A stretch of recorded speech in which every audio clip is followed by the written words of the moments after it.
पिछले वीडियो में हमने द्वय नामकरण पद्धति के बारे में बताया था और मैंगीफेरा इंडिका तक बता दिया था। तो इसके आगे ही है, तो अगर हम ये लिखते हैं तो इसका नाम अधूरा है। इसके साथ LINN न लगाया जाए, जैसे मैंगीफेरा इंडिका लिन।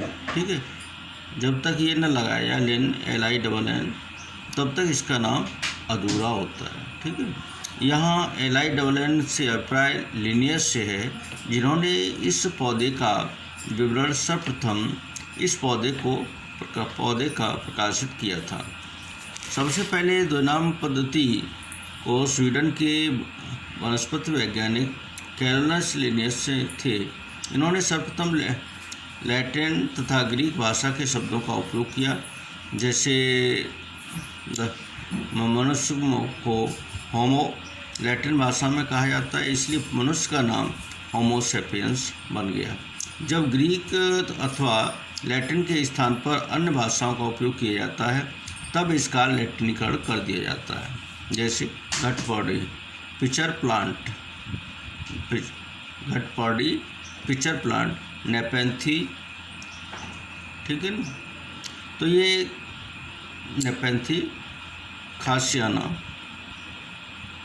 यह मेघालय में पाया जाता है, और खासियाना का मतलब है इन खासी। ठीक है, इन खासी। इसी प्रकार बरगद का नाम है फाइकस बेंगलेंसिस। ठीक, फाइकस बेंगलेंसिस, इसका मतलब है कि फ्रॉम बंगाल से है। बेंगलेंसिस अर्थात ये कहाँ से? बंगाल से। यह बंगाल में बहुत पाया जाता है। आगे द्वय नामकरण पद्धति के नियम क्या है?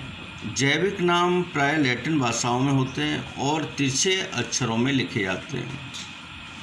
जैविक नाम में पहला शब्द वंश को बताता है तथा दूसरा शब्द जाति को बताता है। जब हाथ से लिखते हैं तब दोनों शब्दों को अलग अलग रेखांकित करते हैं। यह रेखांकन उनके लैटिन उद्भव को दर्शाता है। ठीक है ना, पहला अक्षर वंश को बताता है और बड़े अक्षर से शुरू होता है, और दूसरा शब्द छोटे अक्षर से लिखा जाता है। ठीक है, तो इस प्रकार से द्वय नामकरण पद्धति के नियम क्या है, फिर एक बार समझ लीजिए। जैविक नाम प्राय लैटिन भाषा में होते हैं और तिरछे अक्षरों में लिखे जाते हैं। जैविक नाम में पहला शब्द वंश को बताता है तथा दूसरा शब्द जाति को बताता है।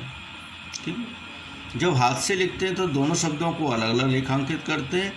यह रेखांकन उनके लैटिन उद्भव को दर्शाता है। पहला अक्षर वंश को तथा बड़े अक्षरों से शुरू होता है, इसे दूसरे शब्द छोटे अक्षर से लिखे जाते हैं।